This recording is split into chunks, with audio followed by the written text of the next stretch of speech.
Welcome back to another episode of Unseen Yet Unstoppable.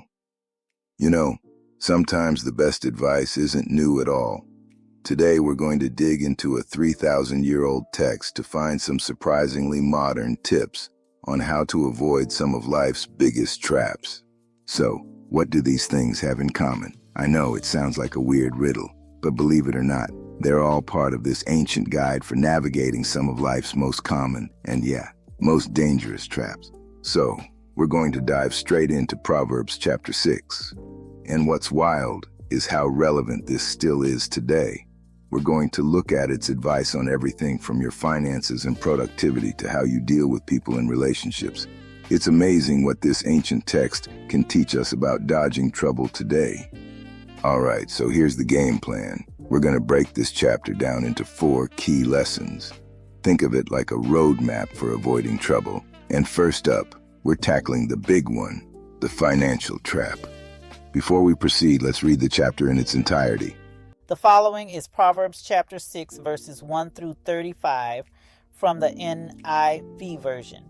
My son, if you have put up security for your neighbor, if you have struck hands in pledge for another, if you have been trapped by what you said, ensnared by the words of your mouth, then do this, my son, to free yourself, since you have fallen into your neighbor's hands.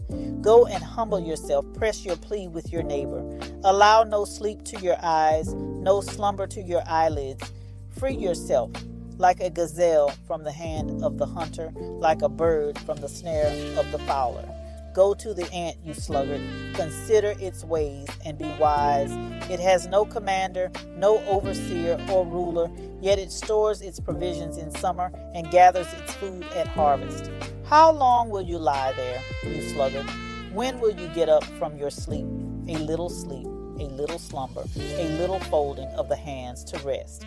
And poverty will come on you like a bandit, and scarcity like an armed man. A scoundrel and villain who goes about with a corrupt mouth, who winks with his eyes, signals with his feet, and motions with his fingers, who plots evil with deceit in his heart, he always stirs up dissension. Therefore disaster will overtake him in an instant. He will suddenly be destroyed without remedy. There are 6 things the Lord hates, 7 that are detestable to him: haughty eyes, a lying tongue, hands that shed innocent blood, a heart that devises wicked schemes, feet that are quick to rush into evil, a false witness who pours out lies, and a man who stirs up dissension among brothers. My son, keep your father's commands and do not forsake your mother's teaching. Bind them upon your heart forever, fasten them around your neck. When you walk, they will guide you. When you sleep, they will watch over you. When you awake, they will speak to you. For these commands are a lamp, this teaching is a light, and the corrections of discipline are the way to life, keeping you from the immoral woman, from the smooth tongue of the wayward wife. Do not lust in your heart after her beauty, or let her captivate you with her eyes, for the prostitute reduces you to a loaf of bread, and the adulteress preys upon your very life. Can a man scoop fire into his lap without his clothes being burned? Can a man walk on hot coals without his feet being scorched? So is he who sleeps with another man's wife. No one who touches her will go unpunished. Men do not despise a thief if he steals to satisfy his hunger when he is starving. Yet if he is caught, he must pay 7-fold, though it costs him all the wealth of his house. But a man who commits adultery lacks judgment. Whoever does so destroys himself. Blows and disgrace are his lot, and his shame will never be wiped away. For jealousy arouses a husband's fury, and he will show no mercy when he takes revenge. He will not accept any compensation. He will refuse the bribe, however great it is. End of chapter. So let's kick things off with a warning about money that honestly feels like it could have been written yesterday. So right out of the gate, the text gives this super specific warning against becoming surety for thy friend. And what does that mean for us today? Well, it's a direct parallel to co-signing a loan or guaranteeing someone else's debt. And here's the kicker. The proverb doesn't see this as some kind gesture. No, it calls it a trap, a snare that you've literally set for yourself with your own words with your own promise. So what's the advice? Get out, and get out fast.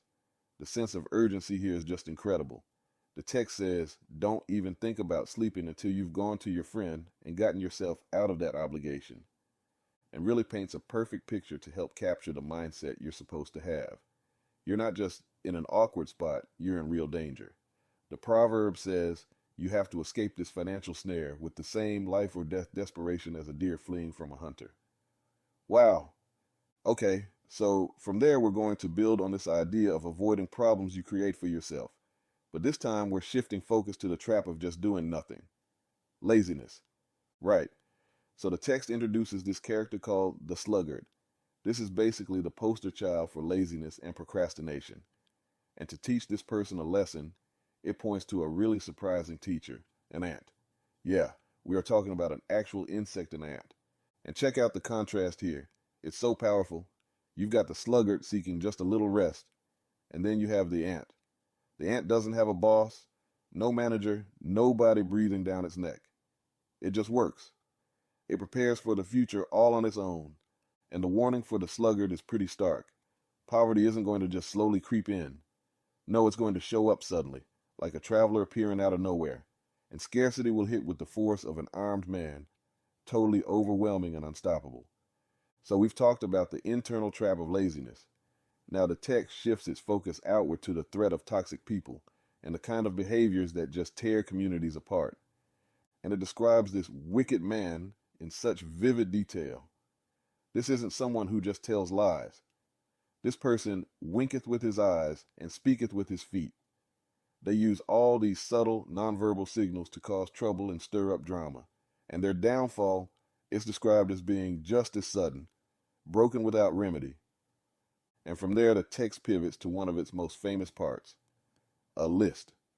It says there are 6 things the Lord hates, and 7 are an abomination unto him. So you're probably wondering, what are they? So here they are.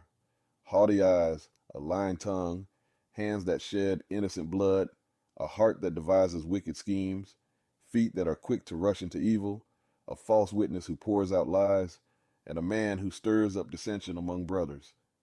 This list really pinpoints these specific destructive behaviors. And it's interesting how it progresses. It goes from internal attitudes, like pride, to outward actions like violence and lying. And notice that last one, sowing discord among people. That's presented as the ultimate destructive act, the thing that completely unravels the fabric of a community. All right, for our final section, the chapter delivers its longest and most vivid warning. And it uses this incredibly powerful metaphor to illustrate the relational trap of adultery, playing with fire. So the author just lays it out with these powerful rhetorical questions. Can a man take fire in his bosom and his clothes not be burned? I mean, the answer is obvious, and that's exactly the point. It's a simple, undeniable law of nature. If you hug fire, you're going to get burned. And then this one. Can one go upon hot coals and his feet not be burned? Again, of course not. The text is using these really strong images to forge this unbreakable link between a certain action and a very painful consequence. And that action is adultery. So this is the crucial point. Check out this contrast. The text says society might not totally despise a guy who steals because he's starving. Why? Well, because if he gets caught, he can pay it back. He can make things right, even if it costs him a ton. But the damage from adultery, what's called a permanent wound and dishonor, that's totally different. It destroys a person's soul, and there's no way to repay it. And this just highlights the absolute finality of it all. Unlike a financial debt, you can't just pay it off. The rage and betrayal felt by the wrong spouse, well, it can't be settled with any amount of money. The damage is absolute. It's an inescapable trap with a permanent, devastating outcome. You know, before we wrap this all up, it's really important to see how the chapter frames all this advice. These aren't just a bunch of restrictive, don't do this rules. They're presented as a guiding light, like a lamp to help you find your way through the darkness and avoid all those hidden traps that lead to ruin.